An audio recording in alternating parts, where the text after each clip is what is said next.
Sus deberes, sus derechos, sus obligaciones y las normas. Tablero Jurídico, la exposición más completa en el marco jurídico. En Tablero Jurídico, temas de actualidad y la noticia jurídica del día. Tablero Jurídico, con la dirección del doctor Luis Ernelio Palacios. Tablero Jurídico. ¿Cansado de pelear con sus arrendatarios? ¿Desocuparon y no pagaron los servicios públicos? ¿Deterioraron el inmueble? Llámenos. Alincol le tiene la solución. Le adelantamos hasta 3 meses de arrendamiento sobre vivienda dada en administración. Asistencia Legal Integral de Colombia. Le administramos sus inmuebles, ventas, avalúos, préstamos hipotecarios. Alincol. Carrera Tercera 1240, Centro Financiero La Ermita. Teléfonos 884-3499 y 884-3990. Los invitamos para que sintonicen en el canal SET el programa Tablero Jurídico de lunes a viernes de 3 a 4 de la tarde en directo, para que usted conozca cuáles son los derechos en materia laboral y de la seguridad social, el derecho a la familia, el derecho constitucional, el derecho laboral, entre otros, porque usted debe conocer cuáles son esas normas jurídicas que le regulan cada uno de sus actos. Amables televidentes, tengan ustedes muy pero muy buenas tardes. A partir de este momento y hasta las 4 estaremos acompañándoles con este subprograma Tablero Jurídico, un espacio pedagógico que le orienta en torno a lo que son sus derechos en materia laboral y de la seguridad social, el derecho civil, el comercial, el derecho de familia, el constitucional y el derecho a la salud, como siempre, pisoteado por todos los que manejan las EPS en el país, con el patrocinio absoluto de la Superintendencia, del Ministerio de Salud y, ¿por qué no?, de todo el gobierno, que no hacen absolutamente nada en procurar el mejoramiento en la prestación del servicio de salud. 315-1290, 315-1290 o el 312-0003, 312-0003, nuestras líneas de participación que la habilitamos y nos vamos de una vez al grano con Televidente en Línea. Buenas tardes. Doctor. ¿Cómo me le ha ido? Bien, gracias. ¿Cuál es su nombre y de dónde nos llama? Antonio Riascos de Palmira. Don Antonio Riascos de Palmira. ¿Y su inquietud cuál es, don Antonio? Doctor, la inquietud mía es que a mí me sacaron hace 2 meses, pero la resolución no estaba ejecutoriada cuando me sacaron. Quiero saber qué puedo hacer allí. Recuérdenos, don Antonio Riascos, ¿lo sacaron de dónde? De la empresa, de un ingenio. De la empresa, de un ingenio. ¿Y cuál resolución no estaba ejecutoriada? La pidió el ministerio para que me sacaran. El ministerio autorizó que lo despidieran. Sí, pero le cuento, entonces la resolución estaba ejecutoriada, pero para el 17 de abril, y a mí me sacaron el 28 de marzo. Correcto. ¿Y usted qué tipo de acción o actividad hubo para que lo despidieran? No, porque como la empresa está en liquidación, entonces como medio esquizofrenia, y entonces por eso me dieron el despido mío. Bueno, vamos entonces a mirar, porque es bueno que le recordemos a los televidentes qué sucedió con usted. Trabaja en una empresa, al parecer tiene estabilidad laboral reforzada, entra la empresa en liquidación, proceden a despedirlo o el ministerio autoriza el despido y usted quiere saber qué hacer si la resolución no estaba ejecutoriada. ¿Esa es su pregunta, don Antonio? Bueno, vamos entonces a responderle rápidamente a don Antonio Riascos, que nos está llamando desde Palmira. Recordemos entonces, si tiene estabilidad laboral reforzada, hay que solicitar un permiso ante el ministerio. Lo primero, indicarle a todos los televidentes que una persona que tiene estabilidad laboral reforzada también puede ser objeto del despido. Vamos a mirar cómo procede. Con la Ley 50 del año de 1990, se indica en el artículo 64 del Código Sustantivo Laboral que el empleador en cualquier momento puede terminar una relación laboral sin justa causa, siempre y cuando entre a indemnizar a ese trabajador por los perjuicios que le haya causado. Y la indemnización dijimos que comprende o depende si el trabajo es a término fijo o si el trabajo es a término indefinido. Si es a término fijo, debe pagarse el tiempo que faltare para el vencimiento de ese contrato o de una cualquiera de sus prórrogas. Y si es a término indefinido, hay que pagársele a esa persona 30 días de salarios por el primer año y 20 días por cada año subsiguiente o proporcionalmente por fracción de año. Esa es la regla en términos generales, que el empleador puede terminar una relación laboral en cualquier momento. Pero también hemos hecho énfasis aquí en este espacio sobre esa misma consulta que nos hace don Antonio Riascos, de que hay unos trabajadores que son la excepción a esa generalidad para efecto del despido. Y entre ese tipo de trabajadores encontramos todos aquellos que se encuentren en condición de prepensionados. Uno, si está a 3 años de cumplir la edad, si le faltan 150 semanas, también adquiere la condición de prepensionado y entra a ser protegido con estabilidad laboral reforzada. Tampoco puede despedirlo. Entonces tenemos el que está en la condición de prepensionado, el que está calificado, el que se encuentra debidamente incapacitado, el que se encuentra calificado con pérdida de capacidad laboral. También hacen parte el padre de ese niño que está por nacer, cuya mujer no se encuentra laborando. En esas condiciones tienen fuero de estabilidad laboral reforzada, lo mismo que la mujer en estado de embarazo o dentro de los 3 meses siguientes al parto. ¿Qué sucede? Todos, para poder despedirlos, hay que elevar un permiso ante el Ministerio de la Protección Social. Ya vamos a ir con televidente en línea. Hay que pedir un permiso ante el Ministerio de la Protección Social, que es el competente para ello. En el caso de don Antonio, presumimos que el empleador, alegando que estaba en liquidación, entra a solicitar ese levantamiento, el inspector autoriza y procede a despedirlo. Queremos recordarle a él, especialmente don Antonio Riascos y a los demás, porque ya habíamos indicado por acá, de que si una persona se considera que le asiste el fuero de estabilidad laboral reforzada y no ha cometido ningún tipo de delito que amerite, un delito, una falta que amerite el despido o la terminación de la relación laboral, no basta con que el inspector levante el fuero. Usted puede acudir después de eso a la justicia ordinaria. Al final, quien tiene la última palabra no es el inspector del trabajo, que como funcionario administrativo no tiene el carácter del juez, sino de funcionario administrativo, lo que significa que quien debe dar la claridad en torno a si había o no lugar a despedir a ese trabajador es un juez de la República.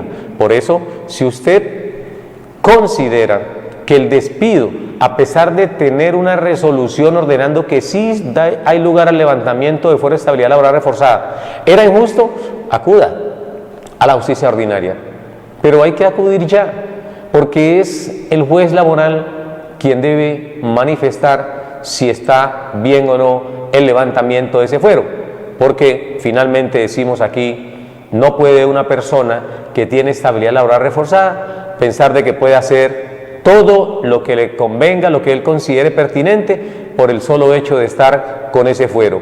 Debe tener unos límites y, a manera de ejemplo, para concluirle la respuesta, si una persona de las cuales hemos citado se encuentra amparado con ese fuero de estabilidad laboral reforzada, pero ha quebrantado cualquiera de las normas que regulan esa relación laboral y que están previstas en los artículos 57 y siguientes del Código Sustantivo Laboral, el inspector da lugar al levantamiento y puede haber un despido.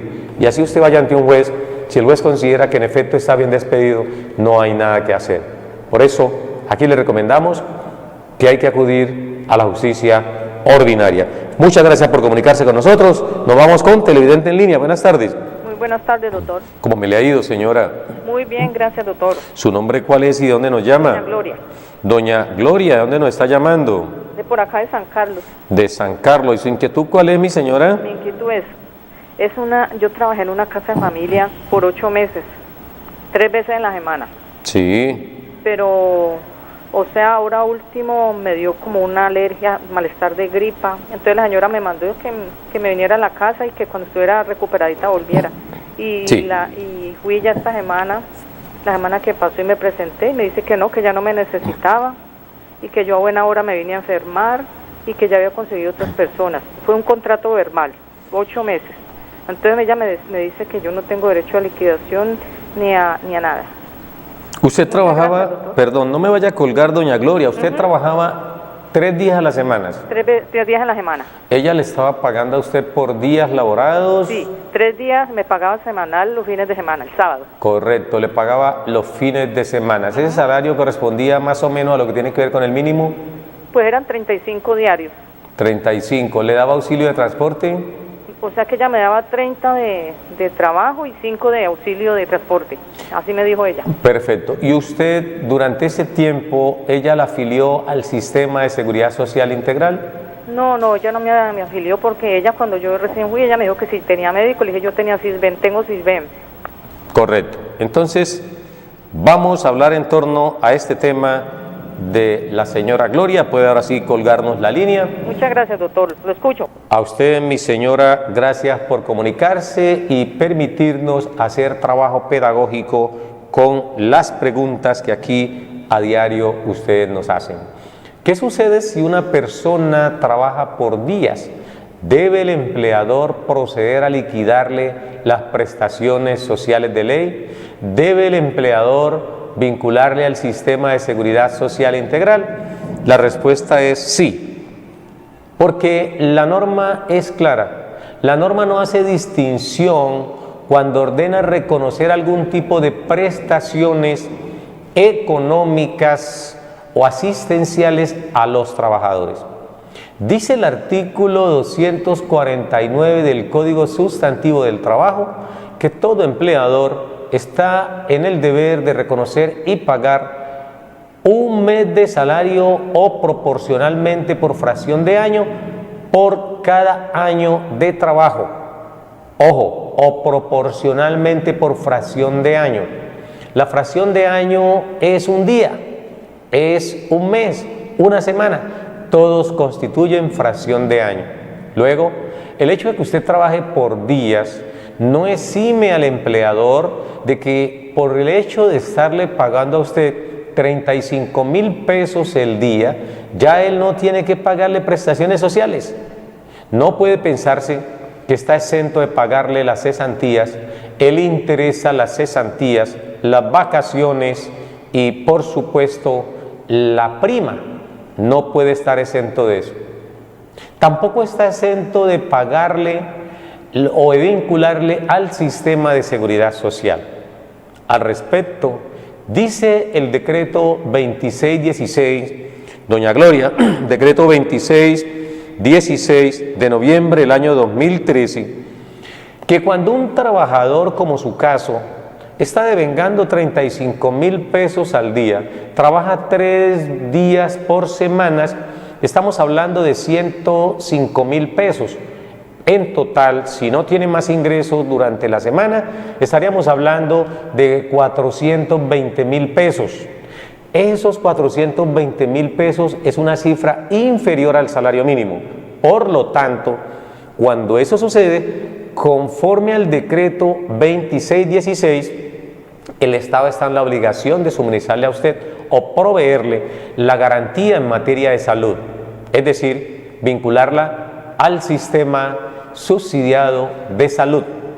Pero el empleador debe garantizarle a usted su vinculación a un fondo de pensiones, a una caja de compensación familiar y a una administradora de riesgos laborales.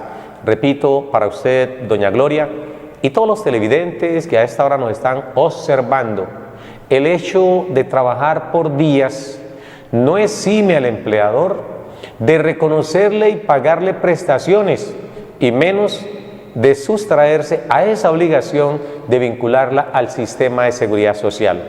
De ahí que este decreto 2616 del año 2013 está indicando de manera textual que si usted trabaja un día a la semana, con eso basta para que su empleador le asegure por lo menos una semana de vinculación al sistema de seguridad social, un mes de vinculación a la administradora de riesgos laborales.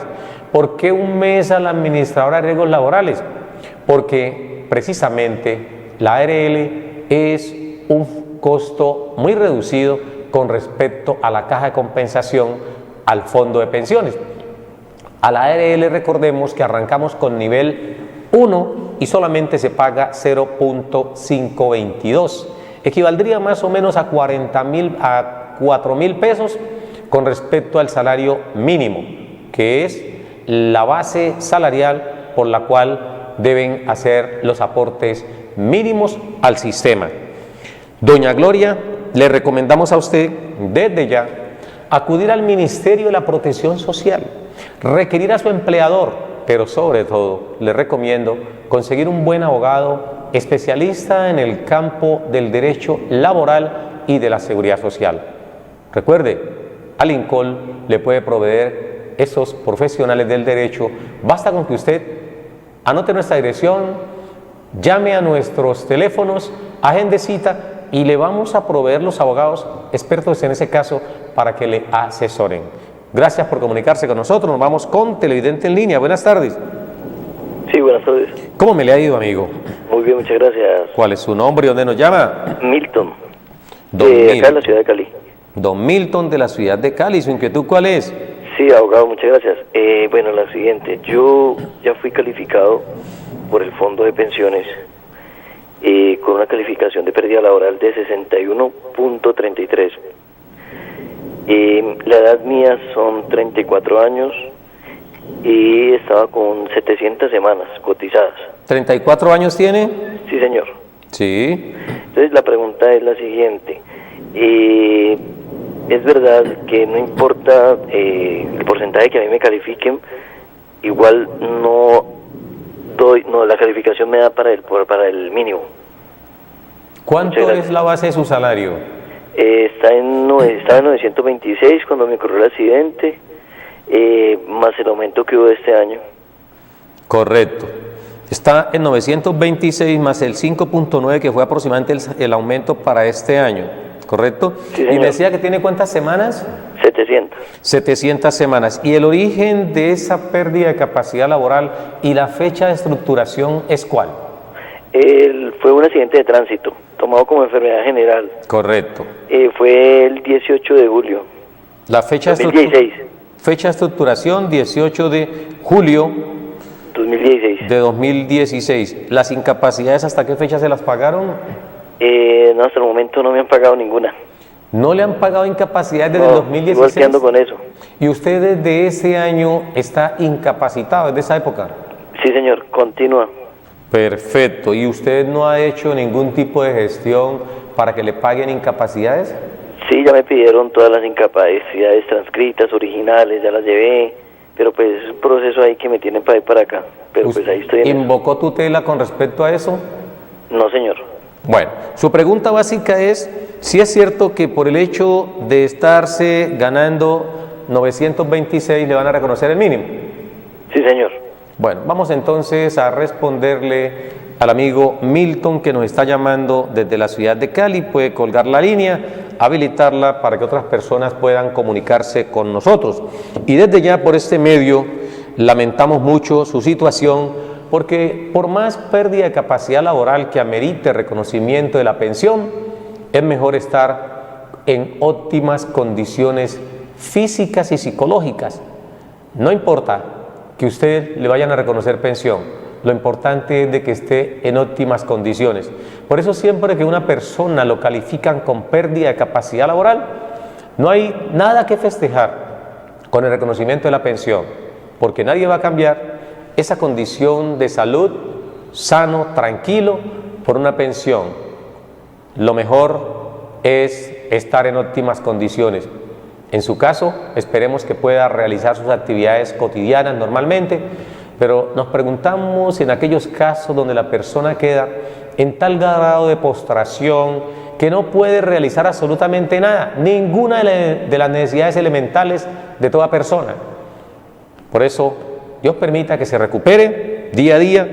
Sin embargo, como un aliciente, como un paliativo, está esa calificación del 61.33 de que usted nos habla, y por supuesto el solo hecho de que llegue al 50 o supere la barrera del 50%, ya hay que reclamar una pensión por invalidez.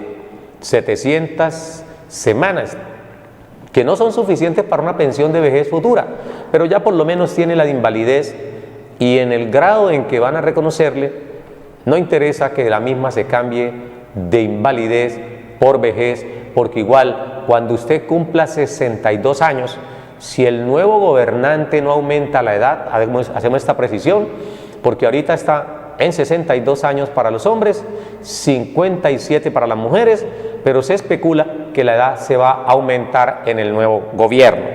Entonces, vamos a responderle al amigo Milton y posteriormente entramos nosotros a mirar el televidente en línea. Vamos a acumular la llamada. Buenas tardes, televidente en línea. ¿Cómo me le va, mi señora? Muy bien, muchas gracias, abogado. ¿Cuál es su Habla nombre? con Vanessa de la ciudad de Cali. Doña Vanessa de la ciudad de Cali, ¿su inquietud cuál es? Abogado, lo que pasa es que el día 30 de noviembre del año pasado yo me retiré de trabajar, presenté pues la debida renuncia y hasta el 30 fue el contrato. Correcto. Resulta que días posteriores me llegó una carta diciéndome que me pagaban el 15 de mayo de este año la liquidación. ¿Usted terminó el 30 de noviembre del año inmediatamente anterior? Sí, señor. Y le dijeron que le pagaban en mayo 15 de este año, el 15 del que acaba de pasar. 2018, sí. Sí. Correcto. Y resulta que pues a mí pues obviamente no me pareció y yo acudí a la Superintendencia de Trabajo, tuve una conciliación donde el inspector me dijo que lo mejor era que esperara porque ellos alegaron que había un faltante en caja y pues esa era la proyección que ellos hacían para cancelarme sin ningún interés. Yo accedí a esperar para no entrar pues en un proceso más largo y esta es la fecha que no me han cancelado la liquidación. Correcto, correcto. Su pregunta es ¿qué hacer al respecto? Sí, sí, señor. Lo que pasa es que pues el inspector me dice que yo no tengo derecho a ningún interés por el hecho de haber renunciado. ¿A ningún Pero pues interés ya han o pasado, a pues ya prestaciones? van a ser 6 meses y nada. Pero cuando usted dice que no tiene derecho a ningún interés, hace mención a que... Por mora. Ah, correcto, a sanción moratoria estaríamos hablando. Exactamente. Sanción moratoria. Y el inspector todavía no ha definido si le reconocen o no. No, él me dijo que no porque yo era la que había renunciado, entonces que yo no tenía derecho. Bueno, y le pregunto, doña Vanessa, ¿usted cuando renuncia motivó esa renuncia? Es decir, dijo las causas por las cuales renunciaba. Cuando renuncia, ¿qué, perdón? ¿Usted motivó la renuncia? ¿Dijo por qué se iba del trabajo? Sí, yo especifiqué, o sea, la verdad no quería renunciar, pero por cuestiones, lo que pasa es que yo tuve una bebé prematura y pues los cuidados con ellos se extremizan y pues para estar pidiendo permiso, de todas maneras no tuve quien me la cuidara y pues por esa razón fue mi renuncia. Perfecto, perfecto. Ellos están aduciendo que hay un faltante en caja. ¿Presentaron algún tipo de denuncia penal contra usted?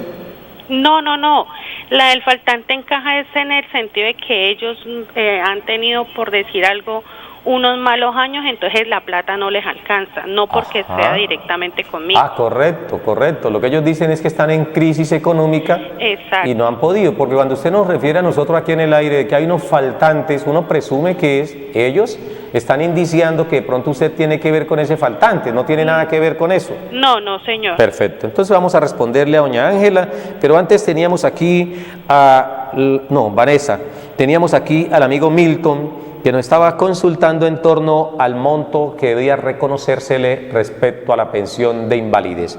Vamos a culminar con Milton y posteriormente retomamos la consulta que nos hace la señora Vanessa sobre la renuncia y el no pago de sus prestaciones sociales en tiempo oportuno.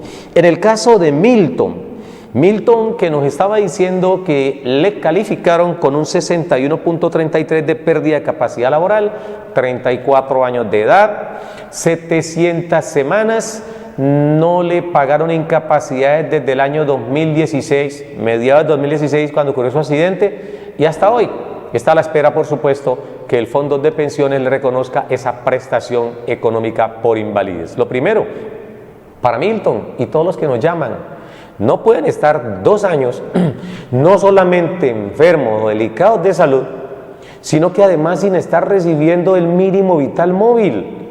¿Cómo hizo usted para sobrevivir, no solamente con ese problema de salud durante estos 2 años, sino sin ingresos? Ese es un agravante. Recuerden todos que mediante tutela ustedes pueden lograr que les garanticen el derecho al mínimo vital móvil. Presumimos, Milton, que durante todo este tiempo su empleador le estuvo haciendo aportes al sistema de seguridad social y jamás dejó de pagarle. El empleador también estaba en la obligación, conforme al artículo 121 del decreto ley 019, no solo de hacerle los aportes, sino de pagarle a usted su salario común y corriente y usted llevarle las incapacidades para que él tramitara ante el fondo de pensiones o ante la EPS, según el organismo a quien correspondiera. 2 primeros días el empleador, del día 3º al 180 la EPS, del día 181 hasta el 540 el fondo de pensiones, y del día 541 hacia adelante corresponde a la EPS nuevamente. Esto último de conformidad con la ley 1753 del 2015, artículo 67, ley 1753-2015, artículo 67, que indica y resuelve un problema que estaba a oscuras, en tinieblas. ¿Quién le pagaba las incapacidades a la persona después del día 540? Porque el artículo 41 de la ley 100 indicaba que el fondo de pensiones debía pagar del día 181 hasta el día 540, pero ahí en adelante no se indicaba nada. Por eso va con destino al FOSIGA, hoy ADRES, Administradora de Recursos del Sistema de Salud. ¿Qué sucede entonces si ya usted pudo sobrevivir con más de 2 años delicado de salud y sin recursos económicos para subsistir? Es usted un valiente, de esos héroes que hay que premiar porque logra sobrevivir en un país como el nuestro, en donde no le rebajan a usted 100 pesos en una gaseosa. Por esa razón, vamos a indicarle entonces a Milton qué puede pasar. Vamos a remitirnos al artículo 38, 39 y 40, amigo Milton. 38, inválido. ¿Quién es inválido? Todo aquel que ha perdido un 50 o más % de capacidad laboral se le considera inválido. Pero para que tenga derecho a una pensión es necesario que, además de estar calificado con un 50 o más % por invalidez, esa persona tenga un mínimo de 50 semanas cotizadas dentro de los últimos 3 años anteriores a la estructuración de la pérdida de capacidad laboral. Los hechos fueron el 2016, junio-julio del 2016. En esa misma fecha se sitúa la fecha o la época de estructuración. Luego, no cabe la menor duda que usted tenía las 50 semanas dentro de los últimos 3 años anteriores a la fecha de estructuración. Si no tenía esas 50 semanas, recuerde que por principio de favorabilidad también se le puede aplicar el artículo 6º y siguiente del decreto 758 del año de 1990, que exige 150 semanas últimos 6 años anteriores a la fecha de estructuración o, en su defecto, 300 semanas durante toda la vida laboral. Como usted tenía 700 semanas, no cabe la menor duda de que usted es derechoso a la pensión por invalidez. En este último caso, aplicando principio de favorabilidad o condición más beneficiosa, hay que hacerlo por vía judicial, porque por vía administrativa las entidades no reconocen pensión de invalidez si no tiene 50 semanas cotizadas dentro de los últimos 3 años anteriores a la fecha de estructuración. Y vamos con la última parte, que es el artículo 40. Ese artículo 40 de la Ley 100, donde se establece el IBL, monto máximo y mínimo que debe reconocérsele a una persona por pensión de invalidez. Arrancamos diciendo que el artículo 40 establece o fija un mínimo del 45% de IBL o tasa de reemplazo. Ya hemos dicho aquí que el IBL es el monto de la pensión a reconocer. El IBC, índice básico de cotización, es el monto sobre el cual yo aporto al sistema. Si aporto al sistema, usted me decía sobre 926.000 pesos que usted devengaba, según lo que anotamos aquí, sobre eso le sacamos el 45%, pero recordemos que ese 45% va a ser inferior al salario mínimo legal mensual vigente. Luego nos remitimos al artículo 35 de la misma Ley 100, que indica que ninguna pensión puede ser inferior al salario mínimo legal mensual vigente. Y como para este año está en 781.242, el monto de su pensión, don Milton, es de un salario mínimo legal mensual vigente. Un salario mínimo legal mensual vigente. Así usted se ganará 1.000.000 de pesos, 1.100.000, 1.200.000, su monto no pasaría del mínimo, porque le van a sacar a usted el 45 con 500 semanas, para que le den el 45% hasta 500 semanas.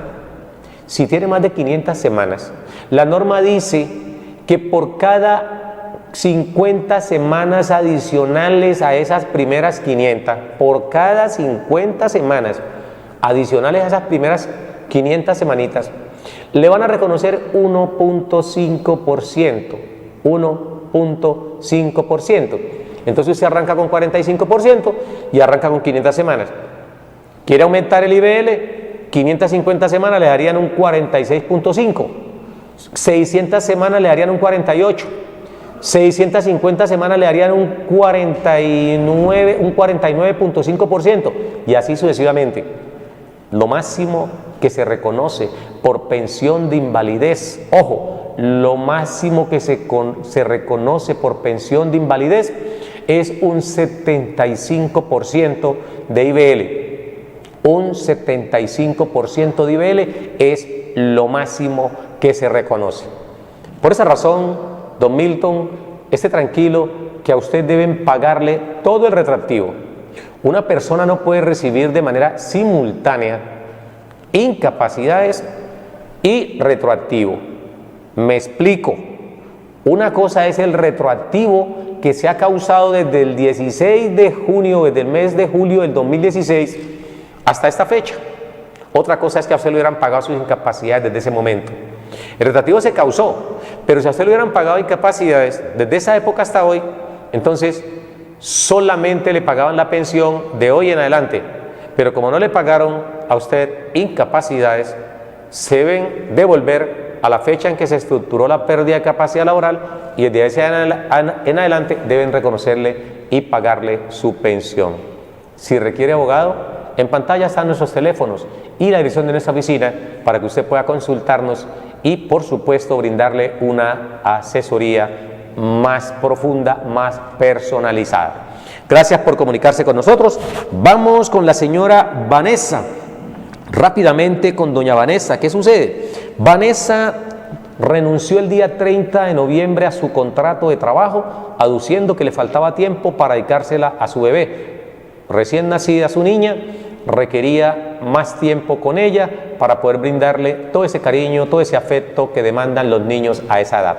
Renuncia el 30 de noviembre, el empleador le indica que a más tardar 15 de mayo de 2018 le va a pagar, acude al Ministerio de la Protección Social y no entendemos por qué un funcionario como el inspector del trabajo, que está llamado a cumplir a cabalidad con el Código Sustantivo Laboral, es decir, proteger los derechos del trabajador, sin quitarle o desconocer el derecho al empleador, pero dice la norma que el código regula esas relaciones para mantener un equilibrio entre quién, empleador y trabajador, pero no puede el inspector argumentar que como la empresa está mal, entonces no hay lugar a que le cobren los intereses o en este caso la sanción. Vanessa, usted conforme al artículo 65, ojo, conforme al artículo 65, Código Sustantivo Laboral, que establece textualmente, si a la terminación de la relación laboral el empleador no paga a sus trabajadores, sus acreencias laborales incurren en una sanción de un día de salario por cada día de retardo, lo que significa que a usted deben pagarle los salarios común y corriente desde el 30 de noviembre, fecha en que usted renuncia, hasta hoy, común y corriente. Y ahí no tiene absolutamente el inspector que salir a proteger o a justificar al empleador y decirle que no hay lugar. Lo que sí no tiene derecho usted es a que le paguen indemnización por despido injusto, porque usted voluntariamente, libremente presentó renuncia al cargo. Y si presentó renuncia al cargo, no hay lugar a reclamar indemnización por despido injusto o despido indirecto. Es distinto eso que estamos manifestando al reclamo de la sanción moratoria por falta de pago. Es el nombre jurídico que se denomina a esa sanción contenida en el artículo 65 del Código Sustantivo Laboral. Un día de salario por cada día de retardo. Igualmente, incurre en esa sanción si el empleador no ha cancelado los últimos 3 meses de aportes al sistema de seguridad social. Esa es otra cosa que le recomiendo desde ya, Vanessa, revise. Exija su historia laboral, exíjala para verificar si el empleador ha pagado hasta el 30 de noviembre el tiempo de aporte al sistema de seguridad social. No solamente se lo recomendamos a usted, sino a todos nuestros televidentes. Siempre que terminen una relación laboral, exijan o pidan su historia laboral, imprímanla, revisen que los tiempos laborados con el empleador correspondan realmente al número de semanas que deben figurarle en este importante documento. Ahorita usted tiene 20 añitos, 18 añitos, le queda muy lejos la pensión, pero eso que usted laboró son esos granitos de arena, son esas goticas de agua que poco a poco van llenando el saco o van llenando el vaso hasta lograr cantar bingo, porque la pensión se reconoce a los 62 o a los 57 si se es mujer, pero se estructura desde el primer día en que usted comenzó a trabajar. No olviden esos. A todos ustedes, pues ya el tiempo prácticamente se nos ha acabado. Nos informan por el interno que ya se nos acabó el tiempo, pero por fortuna el programa continúa. Por eso nuestra invitación para que ustedes nos sintonicen en el www.canalc.co. Ojo, .co es la señal o la dirección electrónica donde pueden ver a Tablero Jurídico desde cualquier lugar del mundo. Pueden también observarlo por el canal 112 de Encali TV o por el canal 12 de Global Televisión. De lunes a viernes, 3 a 4 de la tarde en directo, con repetición a las 11 de la noche.